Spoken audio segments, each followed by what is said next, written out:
डकार का आना, जिसको हम लोग बेल्चिंग भी बोलते हैं, बर्पिंग भी बोलते हैं, ये एक आम कंडीशन हो गई है और जिसको आप देखते होंगे हर रोज़ कोई ना कोई डकार लेता है।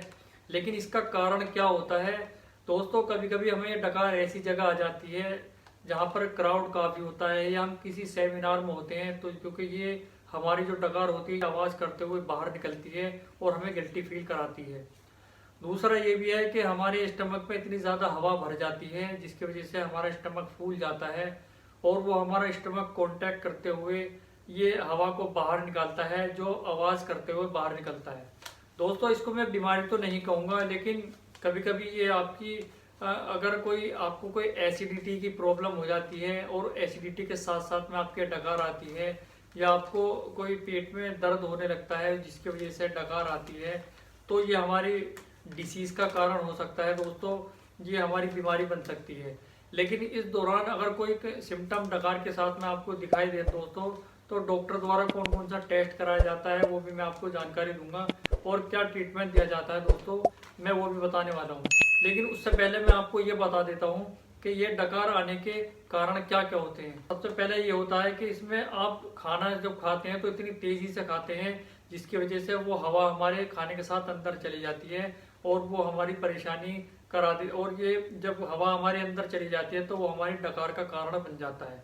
दूसरा इसमें यह है कि आप जो कोई भी आप बोतल वगैरह सोडे की लेते हैं जिसकी वजह से वो इसमें गैस ज़्यादा होती है सोडे की बोतल में और वो हमारे अंदर हवा भर जाती है जिसकी वजह से ये हमारे डकार का कारण बन जाता है। तीसरे नंबर पे यही, जो आप कोई भी आप कोल्ड ड्रिंक वगैरह लेते हैं और वो आप स्ट्रॉ से पीते हैं जिसकी वजह से जो हवा हमारे साथ में अंदर चली जाती है और वो डकार का कारण बन जाती है। तीसरा इसमें यह है कि अगर आप खाना खा रहे हैं और खाना खाते वक्त भी आप दोस्तों बातें कर रहे हैं और बातें करते हुए आपको जो हवा अंदर चली जाती है, ये हमारे डकार का कारण बन जाती है। चौथे नंबर पे यह है दोस्तों, इसमें आप च्युइंगम वगैरह चबाते हैं और काफ़ी ज़्यादा इस्तेमाल करते हैं च्युइंगम का दिन में, तो उसके साथ हमारी हवा मिक्स होकर अंदर चली जाती है जो हमारी फेरिंगाइटिस से होते हुए हमारे अंदर स्टमक में चली जाती है। इसमें यह भी है कि अगर आप स्मोकिंग वगैरह ज़्यादा करते हैं और स्मोकिंग के कारण भी हमारी एयर अंदर चली जाती है जिसकी वजह से हमें डकार आ सकती है। ये होता है कि अगर आप दूध पीते हैं और दूध आपका हजम नहीं हो रहा है,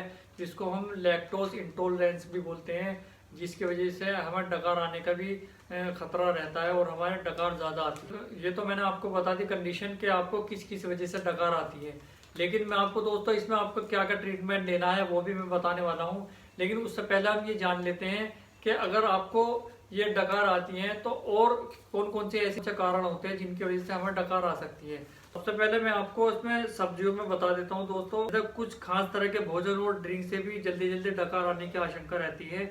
इसमें आपको जो कार्बोनेटेड ड्रिंक होती है वो मैंने आपको बताया है, जिनसे गैस होने की आशंका रहती है, जो आपकी गैस बनाती है और जिसकी वजह से आपको डकार आने की प्रॉब्लम बन जाती है।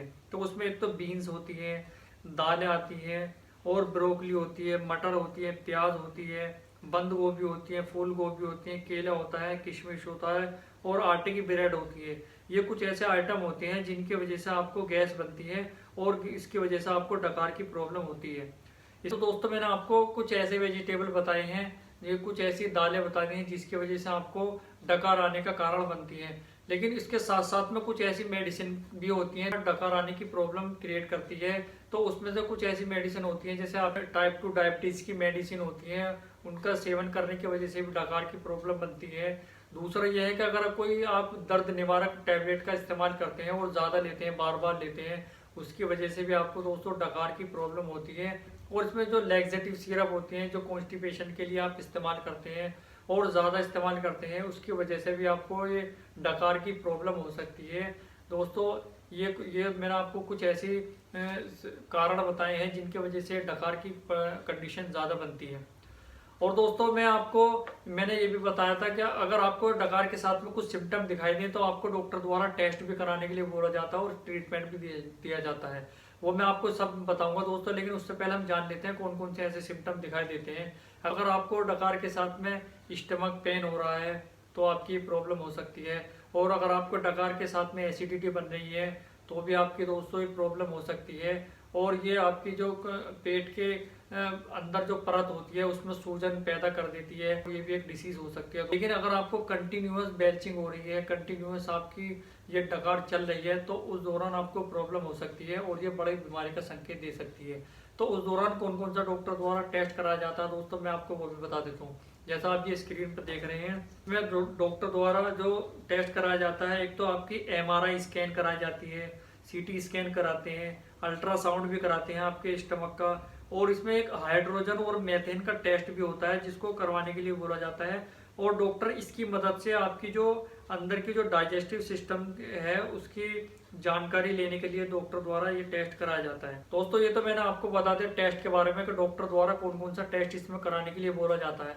अब लास्ट में मैं आपको इसका ट्रीटमेंट बता देता हूँ कि डॉक्टर द्वारा आपको कौन कौन से ऐसे मेडिसिन दी जाती हैं जिसमें अगर आपको ये डिसीज बन जाती है, डॉक्टर द्वारा कौन सा ट्रीटमेंट दिया जाता है, मैं आपको वो बता देता हूँ। सबसे पहले नंबर पर दोस्तों पेरिनोम टैबलेट जो होती है ये डॉक्टर द्वारा दी जाती है इसमें, और ये दिन में 3 बार देने के लिए बोला जाता है, सुबह दोपहर शाम।